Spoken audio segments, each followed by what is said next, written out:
आदाब, नमस्कार, सत श्री अकाल। मेरा नाम है Naqash Aziz and welcome to Naqash as is.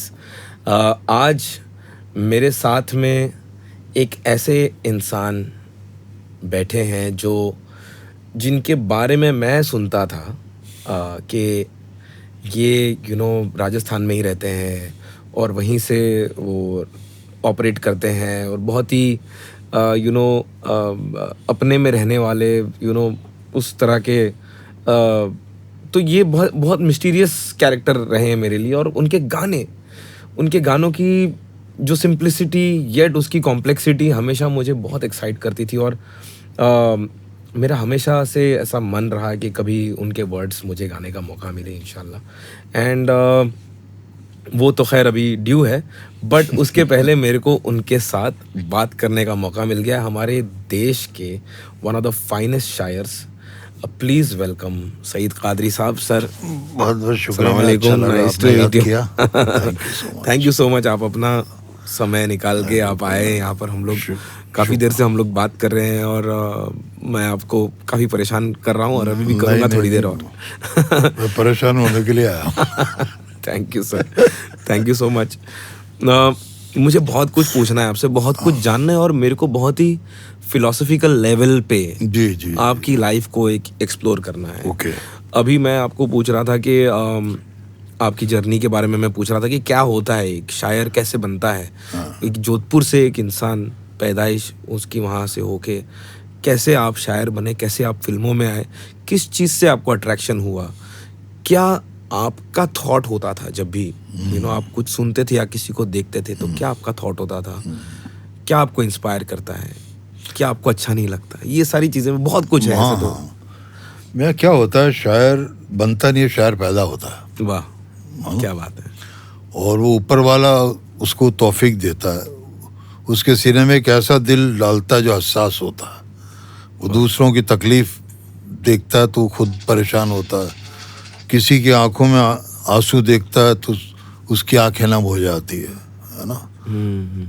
किसी को गम हो तो फील करता है और उससे थोड़ा अलग और ज़्यादा फील करता है। तो आपको ऐसा लगता है कि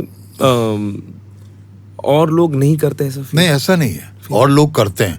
तो शायर में और क्या? नहीं, शायर जो महसूस करता है उसको अपने लफ्जों में डाल देता है। That's the, है ना। yes, right. वो शायरी में उस तकलीफ को अपनी निकालता है। हसास तो हर आदमी होता है, सेंसिटिव हर आदमी होता है, आंसू हर आंख में आते हैं, ख्वाब भी हर आंख में होते हैं, है ना। तो तमाम चीजें हैं, मगर जो शायर जो महसूस करता है वो उसको कह देता है जैसा महसूस करता है। ये बात होती है, राइट। एक्सप्रेस करने की एबिलिटी, एक्सप्रेस करने की एबिलिटी होती है। तो इसको लाइक आप जोधपुर में आप पले बड़े हैं और जोधपुर दो राजस्थान में one of the main cities हैं। जी। बट मुंबई एक ऐसा शहर है जहाँ पर इसे एक लैंड ऑफ अपॉर्चुनिटी कहा जाता है जी। और अक्सर जब जोधपुर, या मैं किसी को टाइपकास्ट नहीं कर रहा हूँ, बट जो नॉट द मेन सिटीज जैसे हैं,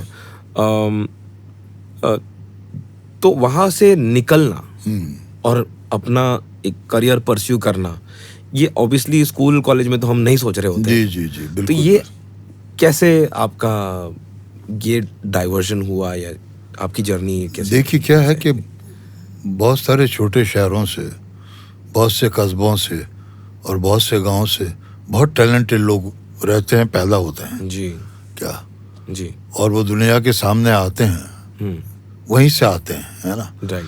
मगर क्योंकि मुंबई जो है उम्मीदों का और ख्वाबों का शहर है, जी, है ना। तो हर शख्स चाहता है कि मैं वहाँ जाऊँ और अपने टैलेंट को एक्सप्लोर करूँ।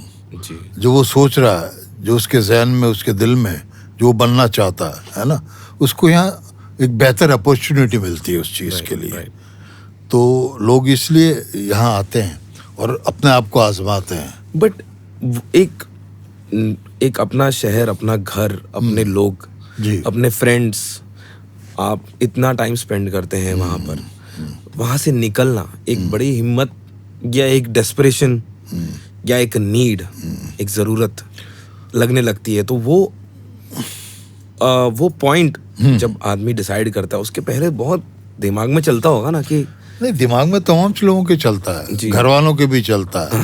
Okay. और खास करके जिस इंडस्ट्री में मैं आना चाहता था जी। उसके लिए पेरेंट्स बहुत सोचते हैं, क्योंकि यहाँ कोई श्योरिटी नहीं है राइट। कि आप कामयाब होंगे नहीं होंगे, कितने होंगे, आपका क्या होगा, क्या कभी लौट के आएंगे या वहीं रह जाएंगे, है ना। Right. बहुत से सवाल होते हैं। तो सबसे पहला आपको वहाँ से सिलसिला शुरू होता है कि आपके पेरेंट्स बोलते हैं, बेटा आप वहाँ जा रहे हो, कोई अनजान शहर है, वहाँ कोई अपना है भी नहीं, न फिल्म इंडस्ट्री में कोई है, तो क्या करोगे, कैसे करोगे, है ना।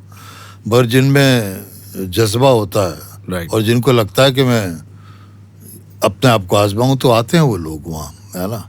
राइट। और आते हैं, तमाम चीज़ों से गुजरना पड़ता है, मुश्किलें परेशानियां जो भी होती हैं उनसे गुजरना पड़ता है।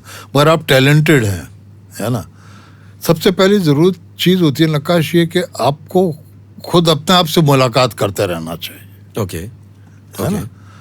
हम जब भी अपने आप से मुलाकात करना बंद कर देते हैं ना, तब आपको पता नहीं होता कि मैं क्या कर रहा हूँ, मैं क्या करना चाहता हूँ, है ना।